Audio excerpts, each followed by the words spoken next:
Hello বন্ধুরা, আপনারা কি খুব সহজে অল্প সময়ে আপনাদের যে কোনো ছবির ব্যাকগ্রাউন্ড রিমুভ করতে চান? তাহলে আজকের এই ভিডিওটা আপনার জন্য। আজকের এই ভিডিওতে দেখাবো খুব সহজে মাত্র 5 সেকেন্ডে যে কোনো ছবির ব্যাকগ্রাউন্ড রিমুভ করে সরাসরি গ্যালারিতে কিভাবে নিয়ে আসবেন। তো চলুন বেশি কথা না বলে ভিডিওটা শুরু করা যাক।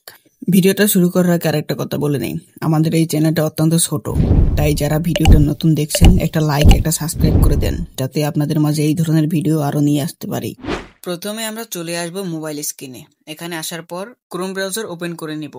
ক্রোম ব্রাউজার ওপেন করার পর আপনারা এখানে সার্চ বারে সার্চ দিবেন রিমুভ বিজি। রিমুভ বিজি লিখে সার্চ দেওয়ার পর আপনাদের সামনে প্রথম যেই ওয়েবসাইটটি আসবে ওই ওয়েবসাইটের উপর ক্লিক করবেন। ক্লিক করার পরে আপনাদের সামনে এরকমের একটি ইন্টারফেস চলে আসবে। এখানে আসার পর আপনারা আপলোড ইমেজ এইখানে একটি ক্লিক করে দিবেন। তো আপলোড ইমেজে ক্লিক করার পর আপনাদের এখানে গ্যালারি শো হবে। এখান থেকে আপনি যেই ছবিটির ব্যাকগ্রাউন্ড রিমুভ করবেন সেটি সিলেক্ট করে নেবেন।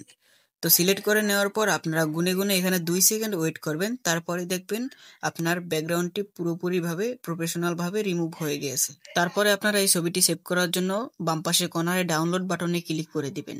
ডাউনলোড বাটনে ক্লিক করে এখানে উপরেরটা সিলেক্ট করে দিবেন। তারপর দেখবেন আপনার ছবিটি গ্যালারিতে ডাউনলোড হয়ে গিয়েছে। এখন গ্যালারি ওপেন করলে আপনার ছবিটি দেখতে পাবেন। তো এইভাবে খুব সহজে আপনারা যে কোনো ছবির ব্যাকগ্রাউন্ড রিমুভ করতে পারবেন মাত্র এক ক্লিকে। তো আজকের ভিডিও এই পর্যন্তই। দেখা হচ্ছে নতুন আরেকটি ভিডিওতে। আর পরবর্তীতে কোন টপিক নিয়ে ভিডিও করব সে বিষয়ে আপনারা কমেন্টে অবশ্যই জানিয়ে দিবেন। তো দেখা হচ্ছে পরবর্তী ভিডিওতে।